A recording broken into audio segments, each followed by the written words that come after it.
Hemodialysis and hemoperfusion in poisoning and haemodialysis and haemoperfusion कब कब करते हैं और कैसे कैसे करते हैं, मैं आगे चल के समझाता हूँ आपको। देखिए, सबसे पहले तो कॉन्सेप्ट आपको थोड़ा सा आइडिया दे दूँ कि बुनियादी तौर पे हो क्या रहा होता है। देखिए, जब सब्सटेंस ब्लड में होता है ना, तो हम उसे ब्लड से डायरेक्टली जब निकालने की कोशिश करते हैं ना, तो हम उस वक्त या तो हीमोडायलिसिस करेंगे या हीमोपर्फ्यूजन करेंगे। ठीक है, इसमें पॉइजनिंग भी हो सकती है और बाज़ वक़्त ऐसा होता है कि पेशेंट जो है वो क्रॉनिक रीनल फेलियर का पेशेंट होता है, जिसका क्रिएटिनिन बढ़ता रहता है, तो उसको भी हम डायरेक्टली ब्लड से जब निकाल देते हैं तो उसमें भी हम हीमोडायलिसिस यूज़ करते हैं। ये बेसिकली सेम टेक्निक है। ठीक है, जब भी ब्लड सब्सटेंस जो है सब्सटेंस ब्लड के अंदर हुआ, ठीक है, होता क्या है कि इसमें जो ब्लड होता है वो एक मशीन से होकर गुजारा जाता है और अल्टीमेटली होता क्या है कि वो जितने भी टॉक्सिन्स होते हैं वो सेपरेट आउट हो जाते हैं। और कब करते हैं, जब हमें पता हो कि ये टॉक्सिन्स, क्योंकि जो ब्लड होता है बुनियादी तौर पे उसका जो क्लीनिंग मैकेनिज्म होता है वो किडनी में जाएगा, किडनी से क्लियर आउट होके ब्लड जो है फ्रेश ब्लड वापस जाएगा। अब यहाँ से जो टॉक्सिन्स होते हैं वो निकल जाते हैं।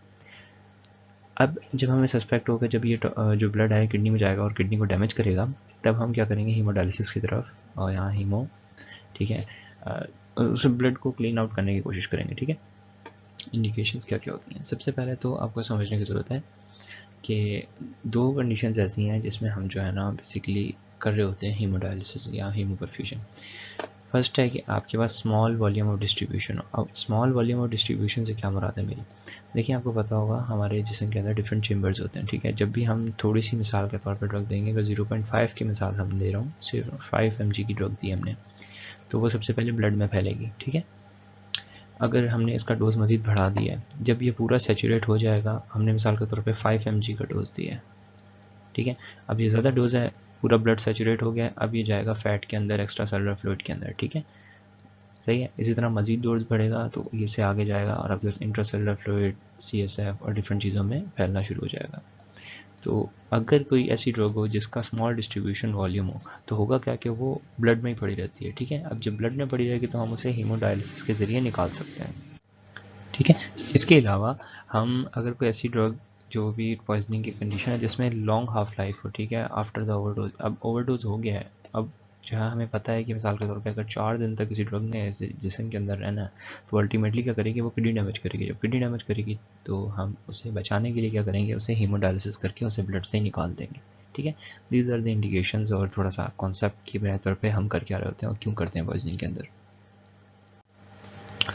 अब दोनों कंडीशंस पे ना, हीमोपर्फ्यूजन और हीमोडायलिसिस, ठीक है, दोनों के अंदर हम जो ब्लड होता है उसको निकालते हैं एक डिवाइस के जरिए निकाल के, और उसे अल्टीमेटली दोबारा बॉडी के अंदर भेज देते हैं क्लीन आउट करने के लिए। अब अगर उस डिवाइस के अंदर आर्टिफिशियल सेल्स होंगे तो वो कहलाएगा हीमोपर्फ्यूजन। ठीक है, सही है, और अगर उसके अंदर एक डायलिसिस मेम्ब्रेन लगी हुई होगी तो वो कहलाएगा डायलिसिस। ठीक है, बस इन दोनों के दरम्यान में यही फ़र्क है और कोई फ़र्क नहीं है। ये आर्टिफिशियल सेल्स वाला जो सिस्टम होता है वो तभी यूज़ करते हैं जब हमारे पास जो पार्टिकल्स होते हैं वो इतने छोटे हो जाएं कि वो मेम्ब्रेन से हमें पता है कि वो पास कर जाएंगे। जब मेम्ब्रेन से वो पास कर जाएंगे तो हमारी कोशिश होती है तो हम उसे आर्टिफिशियल सेल्स के जरिए यानी हीमोपर्फ्यूजन की तरफ ले जाते हैं। ठीक है, this is the basic concept. और ये तो आपको पता ही होगा कि जब भी हमें ब्लड निकालना होता है हमारी बॉडी के साथ, तो हम पहले एक आर्टरी जारी होती है। ठीक है, उसी के साथ उसकी जो होती है सब्सिक्वेंट वेन पड़ी हुई होती है। ठीक है, अब उससे लगाने से पहले ना हमें क्या करते क्या है कि हम इसका एक आर्टिफिशियल एक वो क्या कहते हैं उसको, वेंस को और आर्टरी को मिला देंगे और इसके दरम्यान में एक फिस्चुला बना देते हैं। ठीक है, तो फिस्चुला बनाते हैं तो ये जो एरिया होता है ये थोड़ा सा वाइडन आउट हो जाता है और जो डिवाइस होती है उसका जो IV कैनुला होता है वो इसी फिस्चुला के अंदर लगाया जाता है। ठीक है, और मतलब ये नॉर्मली हम करते हैं जब क्रॉनिक रीनल फेलियर का कंडीशन होती है। ये चीज़ हम जो है ना वो पॉइजनिंग के केस में फिस्चुलाज वगैरह नॉर्मली नहीं बना रहे होते। इंडिकेशंस, देखिए कॉन्सेप्ट भी समझ में आ गया, कर क्या रहे हैं ये भी मैंने आपको बता दिया, आप किस किस कंडीशन में करेंगे और एग्जाम्स में क्या पूछते हैं। ठीक है, हीमोडायलिसिस हीमोपर्फ्यूजन का आपको डिफरेंस पता चल गया।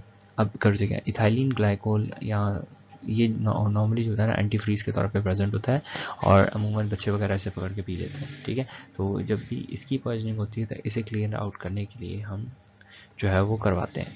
ठीक है, हीमोडायलिसिस करते हैं।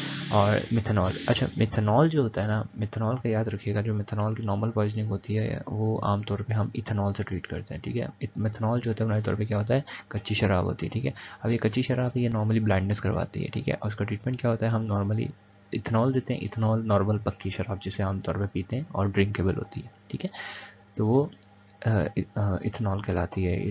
सही है।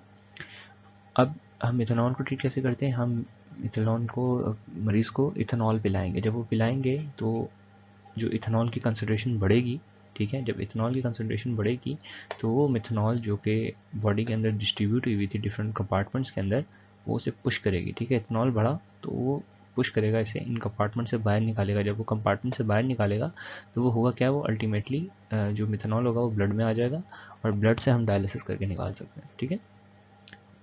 तो नॉर्मली जो मिथेनॉल की ट्रीटमेंट होती है वैसे हो रही होती है, लेकिन आमतौर पे हमें डायलिसिस की ज़रूरत नहीं पड़ती और किडनीज जो है वो मिथेनॉल खुद ब खुद निकाल देती हैं। लेकिन अगर वो ना निकालें तो हमें डायलिसिस करवा सकते हैं, ठीक है। अब इसमें एग्ज़ाम में क्या पूछते हैं? इसमें एग्ज़ाम में ना तो आपसे पूछेंगे इथेनॉल क्या हम डायलिसिस किस में कराएंगे, ना इथेनॉल में, मिथेनॉल में, इस तरह का कोई भी चीज़ जो है ना एग्ज़ाम में नहीं आती। These are just for you can say concepts. Exam में कोई भी ऐसे ही जो है ना वन लाइनर क्वेश्चन नहीं आते। अभी तक मैंने नहीं देखे, कोई पास जितने भी मैंने किए थे उसमें नहीं थे। एंड यूनिवर्सिटी नॉर्मली ये चीज़ें पूछना भी बेकार सी बात होती है। तो एग्ज़ाम्स के लिहाज से ये टॉपिक्स जो है वो बिल्कुल भी ख़ास इंपॉर्टेंट नहीं है।